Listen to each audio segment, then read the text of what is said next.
Welcome sa panibago nating paghihimay. Okay, let's dive right in. Naranasan niyo na ba yung sobrang pagod? And I mean, hindi lang basta physical na pagod Yung tipong pagod yung isip mo, yung emosyon mo, pati na rin yung mismong pagkatao mo. Na parang naging normal na lang sa buhay natin ngayon. Well, ngayon, i-explore natin kung bakit nga ba nangyayari yan sa atin. At gagawin natin to gamit ang isang napakagandang metafora mula sa kasaysayan para maintindihan kung paano natin muling maitatayo yung tinatawag na architecture of inner peace. Tingnan nyo itong quote na to. Some people don't destroy your life all at once. They enter through the gates you never guarded. Medyo mabigat, di ba? Kasi totoo naman, hindi laging biglaan ang pagkasira ng peace of mind natin. Kadalasan, unti-unti yan. Nangyayari yan ng pakonti-konti dahil sa mga pintuan na kalimutan nating isara o bantayan. Kaya gusto kong itanong ito ng diretsahan sa inyo na yon. Paano kung ang pinakamalaking panganib sa buhay mo ay hindi yung mga umaatake sa iyo ng harapan, kundi yung mga bagay o taong hindi mo man lang namalayang pinapasok mo na pala sa inner world mo? Gusto kong isipin nyo yan ng mabuti habang tinitingnan natin yung core ng konseptong ito. Section 1. The Unguarded City, Ancient Wisdom for Modern Minds. Alam nyo ba na may napakagandang dahilan kung bakit yung mga sinaunang siyudad inuuna talagang magtayo ng matataas na pader bago sila magtayo ng mga monumento? It's all about essential protection. Kasi kapag walang pader, kahit gaano pa kalakas ang isang kaharian, babagsak at babagsak yan. Actually, ganyan din ang tao. Isipin nyo yung malaking irony natin ngayon. Sa pisikal na aspeto, grabe tayong mag-ingat, di ba? Nilalak natin ang mga pinto sa gabi, super protected ang mga passwords natin, nagpapakabit pa tayo ng mga security systems, pero pagdating sa ating spiritual boundaries, nako, naiwan nating bukas yung mga tarangkahan. Wide open. Hayaan lang nating pumasok yung negativity, yung mga toxic na relasyon na nakakaubos ng lakas, at mga mapanirang ideya. Tapos, sa huli, magtataka tayo kung bakit sobrang gulo ng isip natin. Section 2. The Silent Invasion. The gradual leak of energy. So, ang isang syudad na walang pader ay nagiging vulnerable sa bawat dumadaang banta. Ganon din tayo Kapag wala tayong boundaries, nagiging controlled tayo ng mga external forces. Kumbaga, isang negative comment lang sa social media, sira na agad ang araw mo. Isang toxic na gao lang, ubos na agad yung energy mo. Pero paano ba talaga nangyayari tong tahimik na invasion na to? Araw-araw walang tigil na pumapasok sa kaluluwa natin yung endless notifications, toxic relationships, constant comparison sa ibang tao, emotional manipulation at spiritual confusion. Ang bilis at sunod-sunod nitong nangyayari. At ang masaklap dito, unlike sa physical na atake, hindi natin to napapansin hanggang sa maging normal na lang yung feeling na lagi kang anxious, lagi kang ubos. Literally punong-puno na ang kaluluwa natin ng ingay na hindi naman natin kailangan. Kaya kailangan nating tandaan ito. Attention has become currency. Ang iyong atensyon ay parang pera na ngayon. Bawat platform at bawat tao sa paligid mo ay nakikipag-aagawan para makuha ang isip mo. Bakit? Kasi kung sino o ano man ang kumukontrol sa attention mo, ultimately, yun din ang huhubog sa identity mo. Section 3. Chaos disguised as charisma, romanticizing dysfunction. Ngayon, pag-usapan naman natin yung human connections. Madalas pinapapasok natin ang mga maling tao kasi masyadong naparomantisan ng kultura natin ngayon ng drama. Ginagawa na lang parang entertainment ang gulo at minsan napagkakamalan pa nating passion, yung emotional instability. Ikumpara nga natin yung first impressions sa long-term reality ng mga toxic na tao. Sa umpisa, sobrang exciting nila, magnetic, emotionally intense pa nga, parang ang sarap nilang kasama.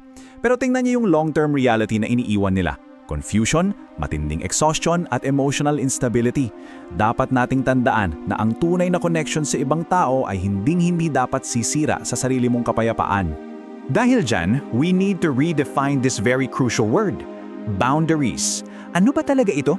Boundaries mean intentional access.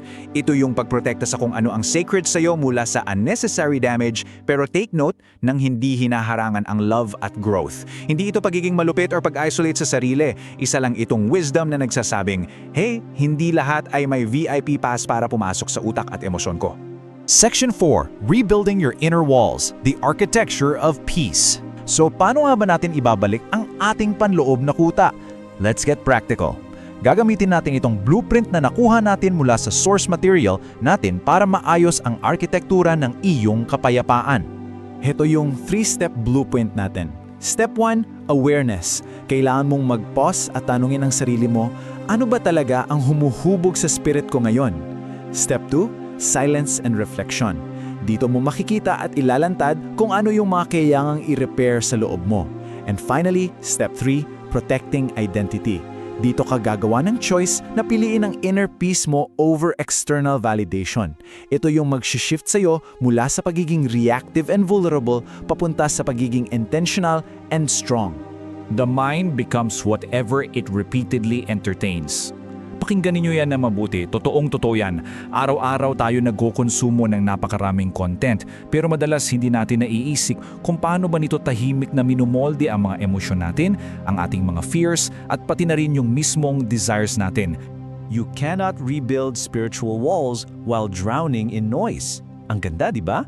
Sa mundong kumikita mula sa pagiging distracted mo, ang paghahanap ng silence at stillness is absolutely crucial. Minsan, kailangan mo talagang i-mute ang mundo para lang marinig mo ulit yung sarili mong boses. And what about forgiveness? Pagpapatawad. Ayon dito, forgiveness is releasing emotional poison without reopening the gate to destruction. Gusto kong linawin yan. Hindi ibig sabihin na marunong kang magpatawad, bibigyan mo na sila ng unlimited pass para saktan ka ulit. Ang spiritual growth ay hindi nangangahulugan ng pagtotolerate ng unlimited na mistreatment, okay? Even gardens need fences. Maikli lang to pero ang lakas ng tama, no? Para masiguradong mamumulaklak at lalago ang isang hardin, kailangan nitong proteksyon. In the same way, the truest wisdom often requires a healthy distance mula sa mga taong nakakasira sa atin. Section 5. The freedom of boundaries. From reactive to intentional. Kapag simulan mo ng protektahan ng peace mo, for sure, may mararamdaman kang resistance. May mga magagalit o kokontra. Normal yan. Kasi dito, lilitaw kung sino talaga sila. Yung mga taong talagang rumirespeto sa'yo, they will adapt, mag-a-adjust sila. Pero yung mga taong sanay na ginagamit lang ang pagiging accessible mo, magre-resist yan. And you know what? Yung negative reaction nila, that exactly proves kung bakit kailangan mo ng boundary in the first place. Nilalantad lang nun yung unhealthy expectations nila sa'yo. At kapag naibalik mo na yung inner walls mo, wow! It's a real game changer. Bumabalik yung energy mo. Mas tumatalas yung discernment mo. Yung peace of mind mo. Hindi na lang siya pansamantala. At ang buhay mo, nagiging less reactive. Imbis na pinapaikot ka lang ng mga nangyayari sa paligid, ikaw na mismo ang pumipili kung ano lang ang papayagan mong pumasok sa spirit mo. Your spirit is not public property. Ang isip at kaluluwa mo ay hindi public space na pwede na lang tambayan ng kahit sino.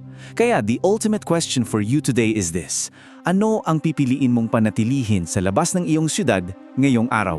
Maraming salamat sa pagsama sa explainer nating ito. Kung nakatulong to para maliwanagan kayo sa inyong spiritual growth, hit subscribe para sa marami pang ganitong klaseng pagsusuri. Time to rebuild those walls at hanggang sa muli.